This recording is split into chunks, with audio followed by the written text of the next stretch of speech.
Hello, today's video is about mixing skin tones using only the primary colors, blue, red, and yellow. And I'm using this Sakura Koi watercolor palette that has a brush with a reservoir in it.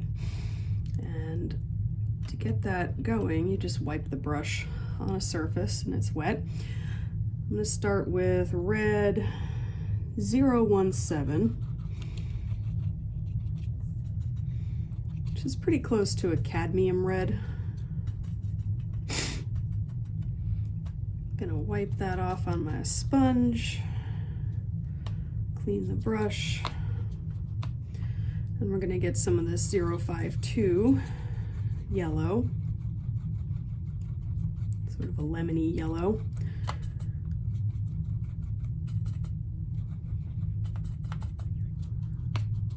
And then I'm gonna go for blue 143 here.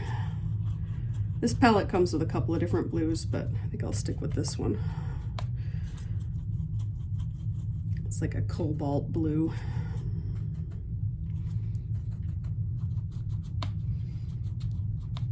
All right, and most skin tones like mine, kind of pinkish. If you're mixing up a pinkish skin tone, generally you take a little bit of red, water it down a lot, and maybe a teeny bit of yellow. In watercolor, your lightening agent is going to be the water. So if that looks too orange, try adding in a bit more red. Remember, skin on any individual is not going to be just one color. It's going to be blushed in some places, it's going to be darker and shadowed in others. So I'm just going to try to mix up a variety of skin tones. And if I want to lighten an area, I'm just going to squeeze my little reservoir brush and blend out with a little bit of water. So that's kind of a skin palette close to mine. If I was going to do a shadow tone in here, let's see, I'm going to go for a different blue. I'm going to do 147, which is more of an ultramarine blue. And the shadows on a skin tone like mine might become a bit more purplish.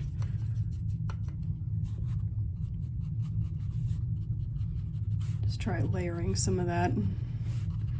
And remember, watercolor is going to always dry a little bit lighter than it appears when it's wet.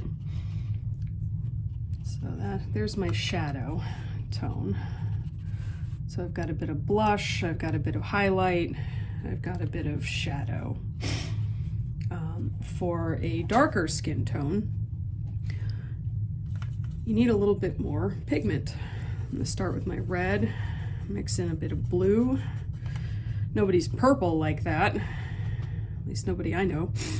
And so in order to neutralize this purple, I'm gonna have to add a bit of its opposite on the color wheel, which is yellow. It's gonna make us kind of a neutral brown, maybe a little too purple still.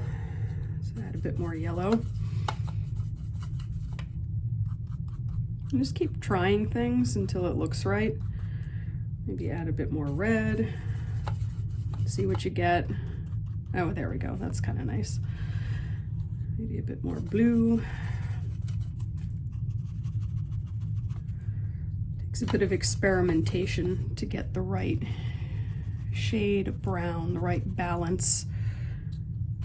A bit more red, a bit more blue, a bit more yellow. I'm gonna have to clean that up later. Too much yellow, a little more blue, a little more red. It's not really a science.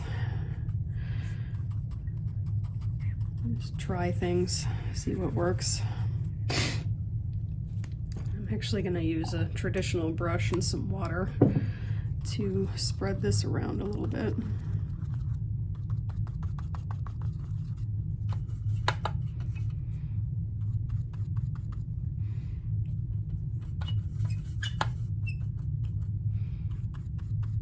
There's a nice like under eye shadow tone that's kind of bluish. I'm gonna try adding 065 yellow and see how that does. It's more of an ochre yellow.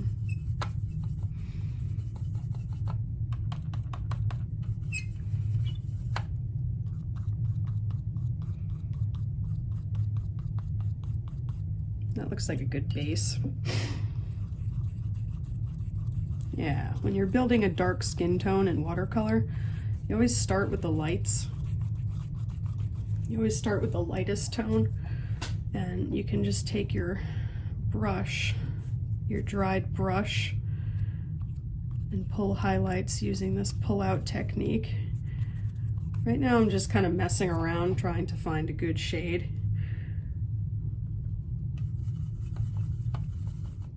Of course, human beings come in all different shades,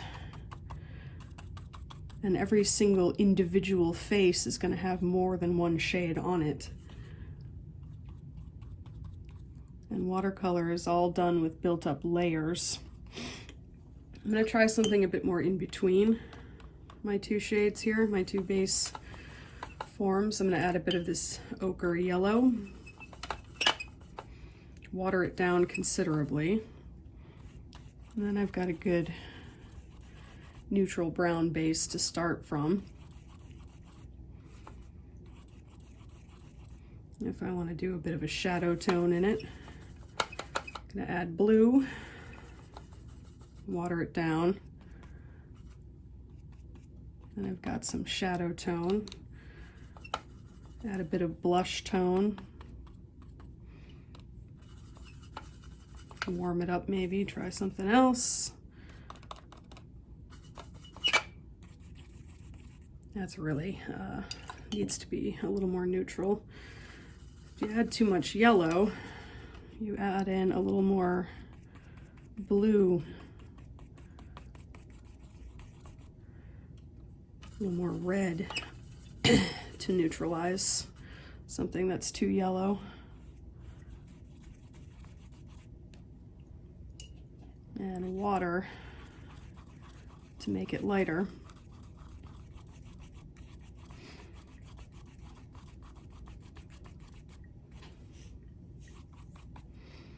If you want to blend two tones together, use a wet brush. This is a number 8 flat brush.